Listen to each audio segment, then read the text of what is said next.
site locator, si Miss Geraldine Villarasa. Sa lahat po na mag-inquire ng aking vlog, makikita nyo naman po sa screen ang aking contact number. Yan po ang number ng aking WhatsApp at Viber. Okay po, andito po ako ngayon sa bayan po ng Cagayan, Quezon. Meron po akong ilulocate na isang property. Siya po ay gilid mismo ng National Highway. Yes po, National Highway po ito. Alam naman po natin na ang Cagayan, Quezon ay isa na po sa isa na rin po siya sa first class na bayan dito po sa amin sa Quezon. Yung pong property ay may lawak po siya na 3 hectare mahigit.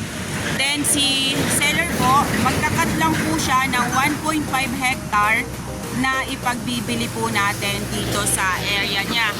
Okay po, tara po at ipapakita ko po sa inyo yung area na aking ibibenta ngayong araw. Dito po sa frontage, ayan. Ang frontage po ng 1.5 hectare ay nasa 45 meters po dito sa National Highway. Yan pong natututukan na yan ng aking camera. Yan po yung frontage. Then may makikita po tayo dyan na fish pond. Yan po ay man-made na fish pond. Ginawa po yan ni seller dati. Then yung pong seller ulit ngayon, yung pong nakabili na ngayon, bago nyo po yan bayaran, ay ipatatambakan niya po yan, yung fish pond na yan, para po mapantay dito po sa National Highway. Ayan po, tara po at bababain po natin yung area para po makita ninyo yung nasa loob niyan. Ito po ay na-vlog ko na dati. Naibenta na rin po namin ito dati, pero yung pong nakabili ay hahatiin po niya sa gitna at ibebenta niya po yung kabila, then yung kabila po ay sa kanya pa rin. Andito na po ako doon sa baba ng property. Ayan po yung binabanggit ko sa inyo kanina na fish pond po siya na man-made. Ginawa po yan nung dating seller. Yang pong fish pond na yan ay hindi po talaga siya natutuyuan ng tubig. Kasi meron pong bukal dito mismo sa property, may buhay pong sapa dito sa loob. Pero yung pong seller ngayon, yung nagmamay-ari po ngayon, yun nga po, tulad po nung binanggit ko sa inyo kanina, bago nyo po ito bayaran, ipatatambakan niya po itong frontage na ito. Kasi nga po, ang nasa title po nito is commercial lot na. At ito pa po ang pinakamaganda dito sa property na to, kasi sariwang-sariwa pa po yung titulo niya. Nakapangalan po mismo dun sa seller na nagbibenta ngayon. Okay po, tara po at titingnan pa po natin dun sa may dulo. Ito nga po yung bunga. Dun naman po tayo sa may papuntang dulo. Tulad din po kanina nang nabanggit ko sa inyo, ito po ay last ay na vlog ko na. Then ngayon nga po, ayan, makikita naman po natin na medyo masukal. Yan naman po ang usapan po namin ni seller, ay ipapalinis niya po yan, yung loob na yan, bago nyo po bayaran. Ayan po, tara po ay pupunta doon sa sapa na sinasabi ko sa inyo.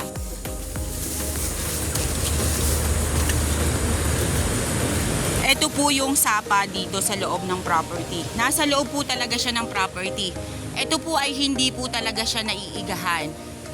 Nung pong ito'y blinag ko ay sobrang init po dito sa amin sa Quezon. Pero ganyan pa rin po ang tubig niya. Wala po talaga siyang tuyo dito sa sapa na yan. Kaya napakaganda po nitong pagtayuan ng resort, or yung bungad ay pwede po nating pagtayuan ng gasoline station. Kasi napakalapit na po nito sa pinakang town proper ng Tagkawayan at dito po sa diversion ng Tagkawayan na papuntang Camarines Norte. Okay po, tara po ulit dun sa may bandang gitna. Ayan, makikita naman po ninyo yung mga nyug na yan. Mga bagong tanim po itong iba. Then ayan, yan po ay namumunga rin.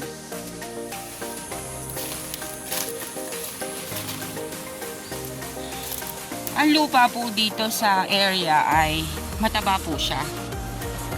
Kasi ayan, makikita po ninyo yung quality po ng lupa. Then ayan, yung pong part na yan, kasama pa rin po yan. Napasok ko po ang loob niyan, yung pinakang dulo niyan, meron pong overlooking dun sa may dulo. Pero yun nga po, may madadala po yung kabilang side at may madadala din naman po itong ipinagbibili ko na 1.5 dun sa overlooking na yon. Pantayin po yan dyan sa gitna mismo ng property. Kasi po itong iniikutan ko ngayon, ito po yung pinakang bungad. Ayan. Madali naman na po siyang linisin kasi mga kahoy gubat lang naman po yung mga nandito sa area. Ayan, meron na po tayong batino na nakita. Marami po yung batino doon sa bandang gitna. Kaya ito pong area na to, memoryado ko na po siya. Medyo po hindi lang po ako makakapunta doon sa pinakang dulo kasi yun nga po. Unang-una po ay wala po akong kasama. Ako lang po ang nag-iikot dito sa property. Then medyo po talaga siya ay masukal. Once naman po ito na nagustuhan ninyo, i-report ko agad kay seller para po mapalinisan po itong area. Para po pag po kayo ay nag-tripping, ay malinis na po yung inyong dadaanan. Ayan, ito pa pong side na yan, ayan, tubig pa rin po siya. Kaya hindi po talaga dito nawawala ng tubig. Kung resort po talaga ang ilalagay nyo dito, wala po tayong poproblemahin sa tubig.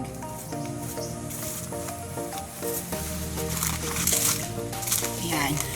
Ito pong side naman na to, ayan po ay medyo pa-slope po siya. Ayan.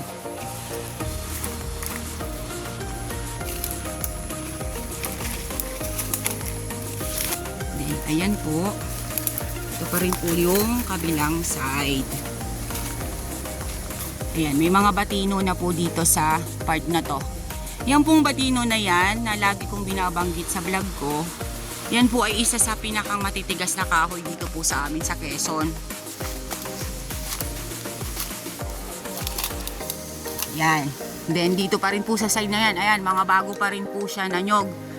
Hindi pa rin po siya namumunga. Pero yung iba po, mga namumulaklak na siya.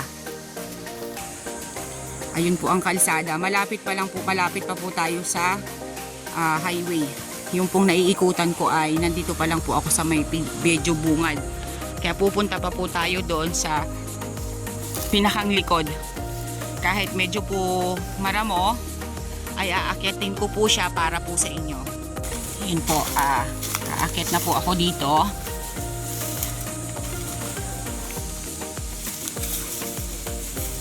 Para makita nyo po doon sa taas. Madali lang naman pong linisin yan. Kasi yan po ay yung mga halaman lang po dito sa gubat na madaling mamatay. Isprehin lang po ito ng demolition.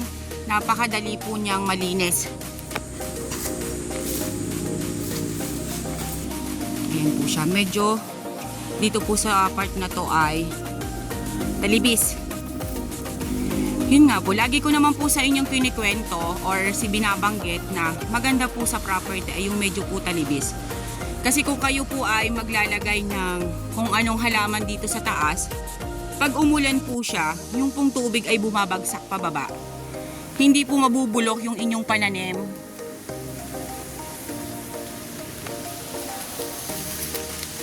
Dito po ako sa gitna, ayan na po.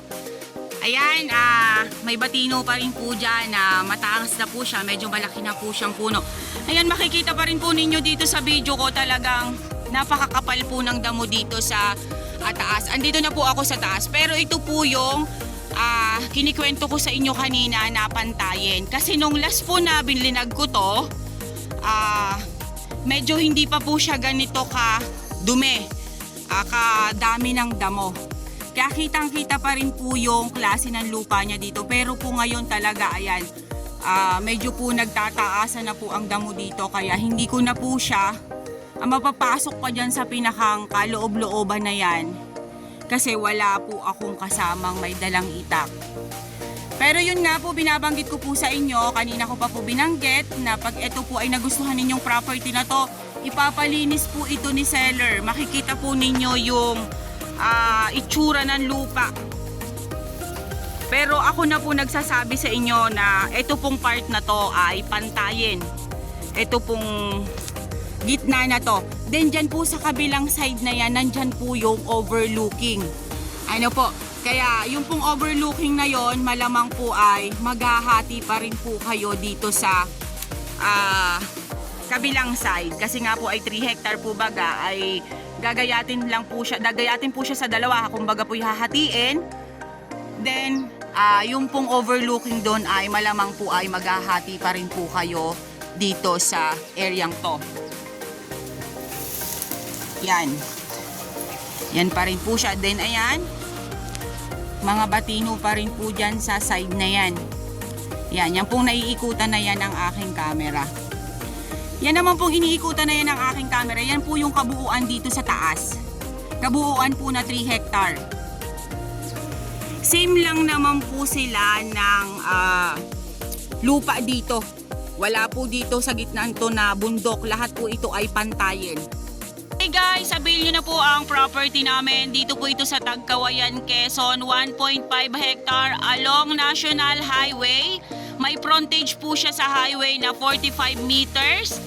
Then ang nyug po niya ay more or less po ay 100 kapuno. Then yung po kaninang fruit berry, santol, guyabano at kakao. Then ang hardwood naman po dito sa property ay batino. Then yun nga po, may man-made po siya na fish pond. And may source po siya ng tubig dito sa area. Siya po ay bukal. Meron po siyang buhay na sapa. Then yun pa rin pong binanggit ko sa inyo kanina na yun pong frontage na ginawa nga pong fish pond ay patatambakan po ni seller bago nyo po siya bayaran. At ito po ay palilinisan po itong buong 1.5 hectare. At ang kagandahan po nito, electronic title po siya. Nakapangalan po mismo sa nagbebenta. Okay po, once again po ako po ulit ang inyong vlogger, si Miss Geraldine Villarasa. Muli po akong maglalambing. Paki-like and share po ng aking mga vlog dito po sa Quezon Province Realty TV. And lalambing pa rin po ako. Paki-subscribe na rin po ng aking YouTube channel. Okay po, once again po, thank you po for watching!